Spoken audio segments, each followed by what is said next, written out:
Kak Cina. Kemudian ada Kak Rusdin, Kak Muhammad Rusdin. Ada kakak kita yang paling besar, Kak Nimatullah.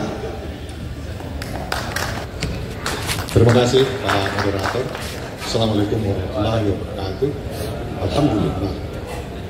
Saya kira terima kasih karena dua pembicara sebelumnya agak singkat, jadi memberi waktu saya agak panjang untuk berbicara. Ya saya kira belum seberapa ini, dibilang sudah 7 tahun kita bicarakan BNI dan belum terbentuk secara baik.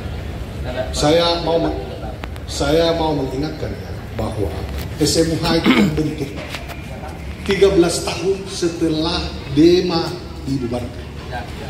Jadi 13 tahun di UNHAS itu tidak ada lembaga tingkat universitas. Itulah yang membuat kami sebagai aktivis, khususnya Ketua Senat dan Ketua BPM di UNHAS, di lembaga-lembaga fakultas itu resah dengan situasi itu. Jadi kalau baru 7 tahun, baru 3 tahun berhenti.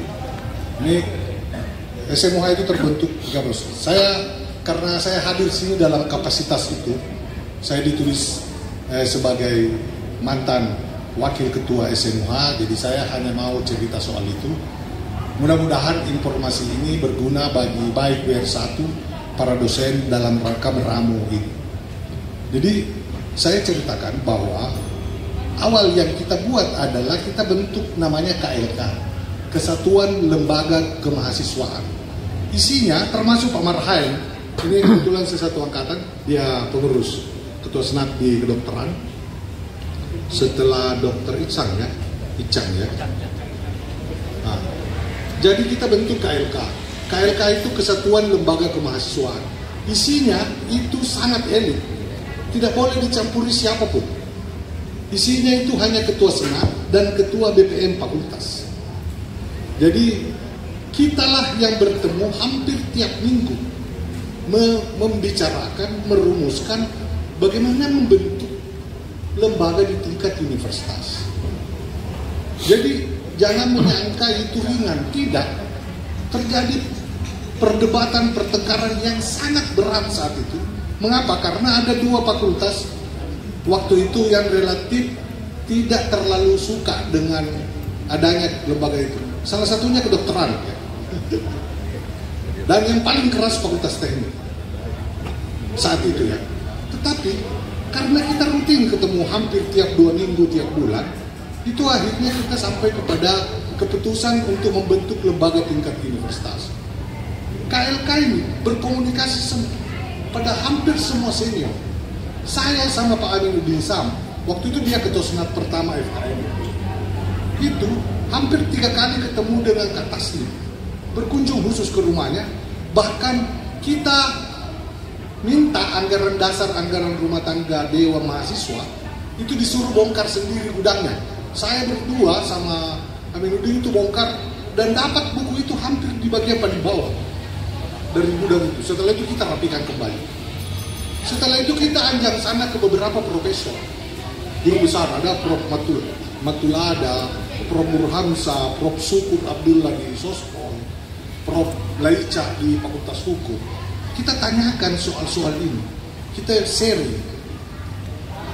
Alhamdulillah bersamaan dengan itu tahun 90 keluar keputusan Menteri Pendidikan Kemendikbud Fuad Hasan, pembentukan SMPT, Senat Mahasiswa Perguruan Tinggi. Itu adalah dasar hukum yang sangat kuat. Tetapi hasil diskusi kita di KLK itu hanya memakai nama SMPT-nya, kelembagaannya. Isinya sama sekali berbeda dengan itu. Isinya itu adalah hasil diskusi kita hampir 2 tahun. Hampir 2 tahun juga kita KLK itu. Berdiskusi, rutin bicara, ngobrol, berganti ketua senat fakultas, tetap kita ajak untuk tetap bicara soal itu. Nah, kita juga rajin konsultasi dengan senior-senior yang masih ada di kampus, termasuk Kak Cunan, Kak Bram di kedokteran, Kak Anca di Fakultas Teknik. Rajin juga kita ngobrol dengan mereka-mereka ini, meminta masukan-masukan. Akhirnya kita sampai pada sebuah bentuk lembaga yang kita sepakat, dan menurut saya itu mesti kita setback di situ. Ya, bukan karena itu romantisme, karena itu cocok buat saya saat itu, tapi menurut saya bentuk lembaganya itu yang agak pas kalau lembaga kemahasiswaan. Apa itu? SMUH itu kita tidak pakai, universitas lain memakai istilah SMPTUI, SMPTUGM, kita enggak. Kita langsung SMUH, Senat Mahasiswa Universitas Hasanuddin. Bentuknya, formatnya itu bertolak belakang jauh dengan apa yang diatur oleh Kemendiknas waktu itu. Apa itu? Kita membentuk Senat Mahasiswa Universitas yang kita asumsikan adalah partner dari Senat Guru Besar tingkat universitas. Jadi rektor adalah membawahi dua lembaga besar, satu Senat Guru Besar dan yang satunya adalah Senat Mahasiswa. Jadi dia bukan badan eksekutif.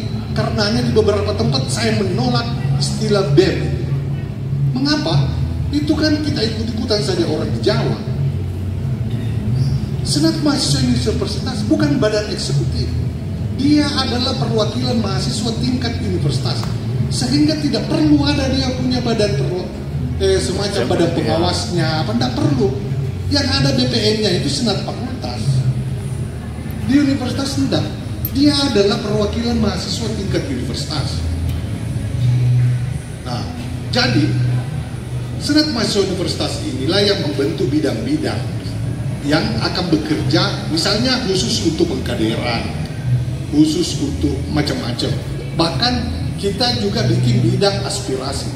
Jadi seluruh demonstrasi di Unhas itu baik dari fakultas apapun harus diakuisisi dan diakui oleh Senat Mahasiswa Unhas.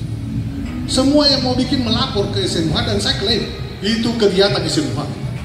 Mengapa? Karena SMUH itu lembaga resmi di Kemendikbud, ya. Jadi baik polisi maupun tentara waktu itu, karena kita berada dalam situasi yang sangat represif, itu tidak bisa bikin apa-apa karena kegiatan ini resmi, kegiatan lembaga yang diakui oleh negara.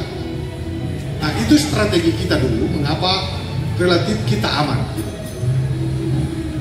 Jadi jangan lembaga tingkat universitas itu menjadi, kalau dulu ada 12 fakultas, ada Senat Fakultas 12, jangan lembaga tingkat universitas itu menjadi Senat Fakultas ke-13.